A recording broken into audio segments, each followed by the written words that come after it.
Hello, it's Roberta here, and this time me and my colleague Toots are giving you a bite-sized lesson on how to give dramaturgical feedback. So how this is going to work is I've written a scene, Toots has written a scene, and we're going to give each other constructive dramaturgical feedback on said scene. Both of those scenes are in this presentation, so you have the chance to read them also. The best way to describe dramaturgical feedback is within these three headings. It's split into positives, questions, suggestions. Positives, what did you like about the scene? What was the strengths in the scene? Questions, anything that was unclear to you or you want to know more about, maybe that's about the characters or the scene itself or the setting. And suggestions, you have any ideas that could help your friend, playwright friend, elevate the scene, or if you have an idea of the inciting incident, for example, did you think the inciting incident should happen earlier or after in that particular scene? Things like that to help them when they go back to rewriting it. So we're going to start with Toots's scene. What you can do is I have all 3 pages of her scene, and you can pause the video at any time in order to read the scene. So this is her first page. That's her second page. And that's her third page. So you can pause the video at any time in order to read those 3 pages. I'm going to start with my feedback, and then you'll see Toots's feedback on my scene after this.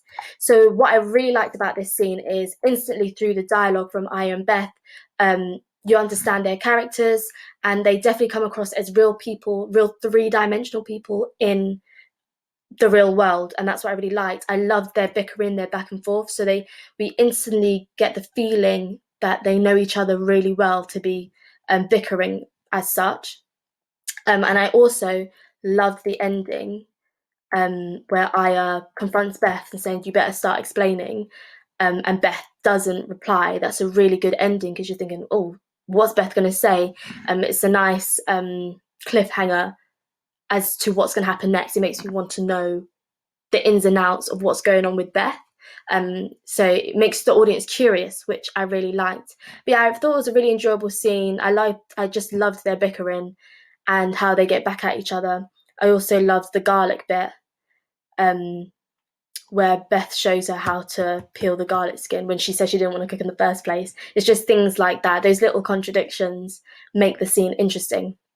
My questions would be, how old are Beth and Aya? I feel like I have an idea of what age they could be, but it would have been nice to have something specific as to know where to place them in their life. I know one of them has an overnight job, but yeah, just something like that. They're obviously paying the bills, so they are adults, but where on the scale are they? But from the dialogue, I think they're maybe in their 20s or 30s. Another question is, what is the time period between Aya discovering the bills and her confronting Beth as we see in the scene? Did she just find out about the bills, or did she find out about these bills weeks ago and was waiting for Aya to tell her, but obviously she hasn't? So that time period I'm really intrigued by.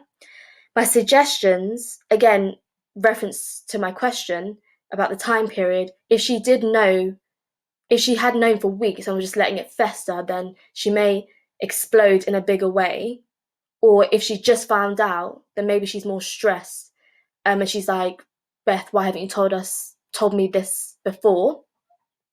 So that's one suggestion. And then my other suggestion is, so far there's no added time pressure in this scene. They're both very casual. There's nowhere to go. And I was thinking, what if you did add a time pressure? For example, if is it Beth that has the overnight job? Oh, I has the overnight job. What if she's on her way out and Beth was supposed to prepare her dinner and she hasn't, so she's stressed, and then that's when all the arguments actually escalate. If there was a time pressure to add on, how would that change the scene? Basically, I think the scene would play out quite differently, but we'll still get the confrontation of Aya saying, you better explain, Beth. So those are just my thoughts, but I thought it was a great scene and I really enjoyed reading it, and I want to know more about these characters. I want to know what else happens. Yeah, so I'm going to show you my scene now, and again, pause the video at any point in order to read it. This is my first page, second page,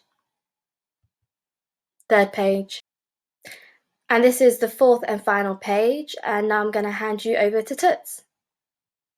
Okay, this is really good. I immediately want to know more about the characters and I want to know where the story's going. Something you've done really well is draw the characters really nicely so they feel really familiar. They're like people that I know, and the location as well, like even the name of the makeup shop, kind of know what to expect in terms of that situation.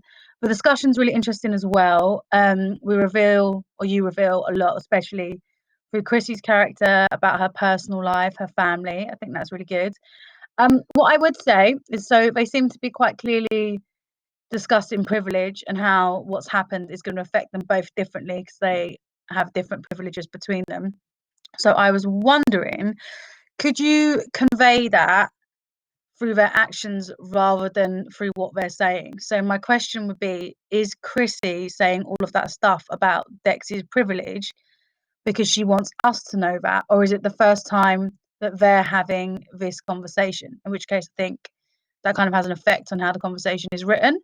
But you could show us, for example, you've got that lovely stage direction. Dex is playing with makeup like a child in a confectionery shop.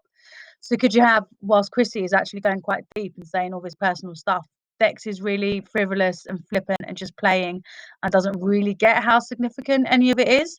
And then you could enhance that by giving a little bit more weight to the way the character of the boss behaves. So, for example, we're being told that these two people have different lifestyles, different families, and different expectations on them. So perhaps we can see that as well in how the boss treats them. Like you've already got the boss being quite rude to Chrissy, just kind of ordering her about and getting her to dust off that thing. So maybe you could play with that. Maybe you could see her be really sweet to Dex and kind of see that Dex actually gets a much easier ride than Chrissy does. um yeah, I think that's something to explore. But yeah, it's really good, and like I said, I definitely want to know more about what's going to happen and what the story will be, and I think it's a really good premise.